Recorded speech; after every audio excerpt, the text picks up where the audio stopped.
Nggak usah melebar kemana-mana. Konteks kita sekarang, tadi bapak-bapak ini tadi nanya, itu soal kemarin yang pasti beraka itu kayak apa. Ya. Nah tinggal Bapak jelaskan bahwa itu tidak benar. Ya. Atau benar tapi hilaf misalnya. Atau benar, tidak benar tapi implementasinya salah. Udah cukup, selesai. Nah, baru nanti kita masuk ke soal anggaran. Jadi sebelum Bapak-Bapak tanya. Izin Pak Ketua. Masih izin Pak Ketua. Sedikit Ya. soal BPIP juga Pak Ketua. Bapak Ibu yang kami hormati, meluruskan apa yang sudah kita perbincangkan saat ini, saya ingin juga menambahkan sedikit berkenaan dengan BPIP dan tampilan Prof ini. Kita sudah tahu, sudah baca background di YouTube di mana-mana itu ada background Bapak dengan pendidikan dan mantan ini segala macamnya. Oleh karena itu saya menjadi heran melihat background Bapak yang demikian, tapi ketika Prof menyampaikan program kerja pertama kali 4 tahun yang lalu tentang bagaimana menanamkan gagasan ide Pancasila ini di tengah-tengah 139 juta generasi muda Indonesia. Saya ingat Prof menyampaikan itu dengan program-program yang agak sedikit keluar dari konteks kepancasilaan kita. Ini yang saya sampai dengan hari ini tidak habis pikir. Apakah Prof dikendalikan oleh pihak lain di belakangnya, atau ini memang gagasan Prof? Tapi saya yakin ini bukan gagasan Prof, karena melihat background dari Prof, pendidikannya memang luar biasa dan pernah tidak kurang dari juara saat itu. Yang Prof sampaikan program ketika itu adalah kita ingin 139 juta pemuda Indonesia ini akan kita berikan penekanan di dunia perfilman. Oke, bagus. Dalam hati saya ketika itu saya suruh itu. Yang kedua, kita akan berikan pembelajaran tentang musik. Dan yang ketiga, Prof menyampaikan kita akan giatkan untuk mereka ini kegiatan olahraga bagi kepemudaan kita yang 139 juta itu. Program ini memang bagus, tapi kedekatannya dengan Prof sebagai seorang kepala badan pembinaan ideologi Pancasila, dan Pancasila itu sila pertamanya adalah ketuhanan yang Maha Esa, seperti yang tadi itu film, musik, olahraga, nggak kuat kedekatannya, sehingga keluar dari mulut saya ketika itu. Ini bagaimana program kita? Kok tidak ada bicara soal akhlakul karimah untuk pembinaan generasi muda yang kedepannya adalah menjadi generasi penerus bangsa? Itu bahasa saya yang keluar. Saya pertanyakan ketika itu. Saya tak pertanyakan mana ketuhanan Maha Esanya. Saya ingin kepada pemuda itu mana konsep akhlakul karimah. Nah, jadi tidak masuk, tidak seimbang biodata dan background Prof yang saya baca dengan gagasan-gagasan Prof yang ketika itu tampil sebagai seorang kepala BPIP menyampaikan gagasan tentang pembinaan generasi muda terhadap anak-anak muda kita dengan konsep kepancasilaan dengan 3 kegiatan itu yang sama sekali tidak ada menyentuh soal akhlakul karimah dan pembinaan keislaman pada generasi muda. Kita tak bicara soal berapa jumlah penduduk Indonesia mayoritas Muslim atau bukan itunya. Tapi ini perlu akhlakul karimah karena semua agama itu mengedepankan akhlakul karimah. Saya bicara soal itu aja. Dan tidak saya kaitkan juga dengan Pancasila ketuhanan yang besar, tidak. Mana? Nah, saya tidak jadi masuk akal juga. Kenapa Prof tidak menyampaikan akhlakul karimah? Sebagai seorang profesor yang keluar dari pesantren dan IAIN. Itu tidak saya ketahui ini, tapi dari dulu saya tahu background Prof seperti itu. Sehingga saya merasakan ada pihak yang barangkali mengendalikan Prof setelah duduk di sebagai kepala BPIP. Itu yang saya tidak jelas dan mohon barangkali bisa dijelaskan. Dan itu Pak Ketua. Terima kasih. Ya, terima kasih Pak Samsuri Rizal. Saya mau membantu supaya kita ini fokus saja. Ya. Jadi itu tadi, karena akibat saudara mengatakan dari kecil begini, ya orang jadi heran juga jadinya kan, kayak Pak Samsuri Rizal jadi heran. Ya. Makanya itu jadi nggak perlu sebetulnya. Nah, Pak Samsuri Rizal, nanti kalau kita tanya lagi soal apa tadi, nggak ada tema akhlakul karimah segala macam, ini panjang lagi nanti nih urusannya nih, ya. Nanti Pak Kepala ini berfilsafat, berteori lagi, nanti mungkin butuh 1-2 SKS itu, ya cerita tuh. Jadi menurut saya kembali saja fokus, ya. Pertanyaan tadi kan simpel, kenapa Bapak waktu itu nggak datang? Kedua, klarifikasi soal apakah itu kebijakan, apakah statement, atau keputusan soal Paski Braka tadi. Udah selesai, itu aja.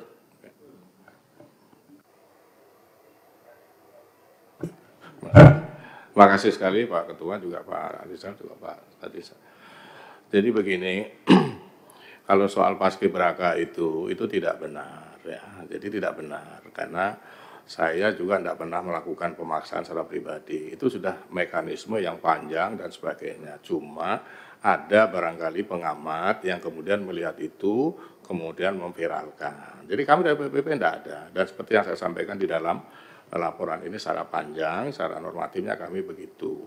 Nah tadi karena Pak, mohon izin Pak Gaus menanyakan, maka saya katakan di dalam sini juga sudah kami siapkan, akan kami evaluasi. Itu sudah ada di dalam sini. Ya, Pak, di yang ini nih, yang kami kan melampirkan ini juga. Nah itu. Nah kemudian yang kedua, pertanyaan itu saya mohon maaf dengan segala hormat. Ya, jadi saya mohon maaf dengan segala hormat. Jadi saya terus terang waktu itu juga belum siap karena 1-2 hal. Jadi ini tidak terlalu relevan, tapi saya sudah malu ingin mengatakan waktu kami di IKN itu kan terserang diare dan termasuk saya sendiri. Nah, jadi saya dalam posisi kalau bahasa anunya itu masih agak kurang fit, tapi saya nggak enak mau mengatakan itu. Nah, jadi akhirnya saya mengambil sikap mendadak dan saya mohon maaf gitu. Jadi itulah kira-kira yang bisa saya sampaikan. Jadi saya malu sebenarnya kalau menyampaikan hanya saya sakit yang sepele seperti itu. Tapi Bapak mungkin pernah sudah dapat informasi bahwa di sana ada berapa yang kena kemarin? Selain saya itu ada berapa? Separuh dari Paski Braka kita itu kena diare, Pak. Kena diare dan bahkan ada yang kena tipes. Nah itu jadi saya mohon maaf sebesar-besarnya. Oke. Cukup ya? Belum. Enggak. Klarifikasi belum jelas itu Ketua. Bagaimana? Sudah. Kalau soal ketidakdatangan kan sudah dijawab. Tapi yang dikatakan bahwa kebijakan itu tidak benar, tidak mungkin lah Ketua. Realitasnya kan begitu. Setelah terjadi protes yang luar biasa dari berbagai elemen, baru terkesan BPIP mengalah. Jadi kami curiga kalau dikatakan tadi bahwa itu bukanlah kebijakan BPIP. Maaf, soal Paski Braka ini kan otoritasnya BPIP. Selama ini enggak. Jadi ini tolong yang jujur Kepala BPIP dalam memberikan jawaban. Masyarakat ini enggak bodoh, Prof. Masyarakat ini enggak bodoh. Dan kami semua ini kan punya anak-anak kami dari berbagai dapil ditanya. Kami ini dipaksa. Berarti ada orang yang memaksa. Siapa yang memaksa? Tentu orang yang punya otoritas. Sampai-sampai Pak Presiden turun tangan, Pak Kepala. Jadi tolong ini yang jujur disampaikan sehingga terang benderang. Kalau memang salah nggak ada persoalan. Ke depan sesuai dengan fungsi tugas BPIP itu dalam rangka bagaimana nilai-nilai Pancasila di mana ketuhanan Yang Maha Esa adalah itu merupakan sesuatu yang harus diimplementasikan oleh anak bangsa. Salah satu bentuknya adalah bagaimana dia melaksanakan nilai-nilai agama sesuai dengan kepercayaan yang mereka anut. Terkesan ini tidak dilakukan oleh BPIP. Tolong jawab yang jujur. Izin Ketua. Interupsi, Pak. Ya, silakan interupsi dulu ya, interupsi. Terima kasih. Saya akan menyampaikan sepatah dua patah kata, bukan dalam posisi setuju atau tidak setuju kepada siapa. Tapi rasanya saya sependapat dengan nada yang disampaikan Pak Ketua. Mungkin penjelasan atau klarifikasi dari Kepala BPIP bisa dipandang cukup. Kalau mau dipanjangkan bisa panjang sekali. Karena pekerjaan kita kan tidak hanya ini. Sekali lagi, cukup itu bukan berarti kita sudah puas. Tapi saya pandang paling tidak sementara udah cukup lah. Dan saya memandang ini bukan investigasi, tapi klarifikasi. Terima kasih. Kalau ada tutur kata yang tidak berkenan, tidak sepaham, kami memaklumi dan mohon maaf. Assalamualaikum warahmatullahi wabarakatuh. Salam. Enggak, saya gini, saya kira kita juga tidak perlu memperpanjang, ya.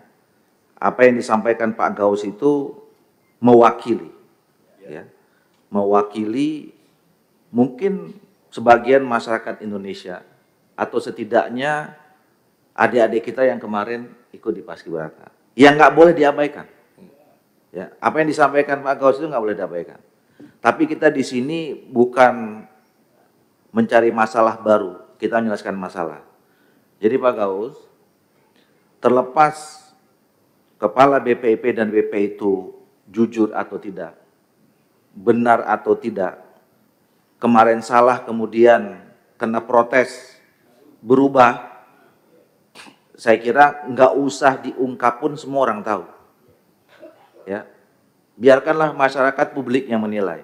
Cuman pesan kami sekali lagi sebagai mitra BPIP, hati-hati. BPIP ini badan lembaga yang sebetulnya diharapkan bisa mendrive bangsa ini, ya, ke arah yang tepat berdasarkan ideologi dan fasa bangsanya. Jadi Bapak ini sedang berada di sebuah institusi yang apa ya,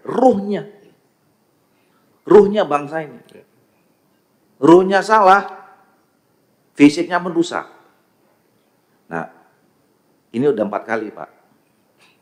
Jadi kami mengingatkan lagi, kami nggak persoalkan lagi. Bapak udah klarifikasi, ya.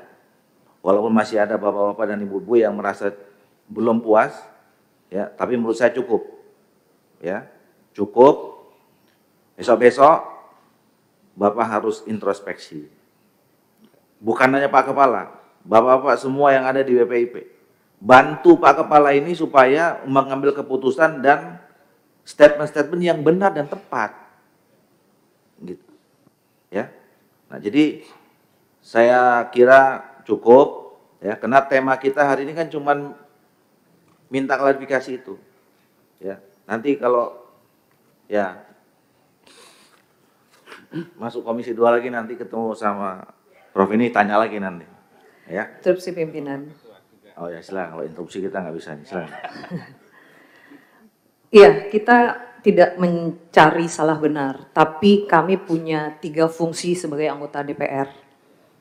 Legislasi, anggaran, pengawasan.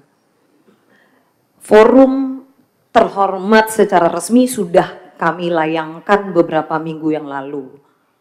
Itulah salah satu forum yang dibuat supaya kita mitra bisa mencerna, mendengarkan, dan juga bisa menyampaikan kembali ke masyarakat yang banyak bertanya tentang ini.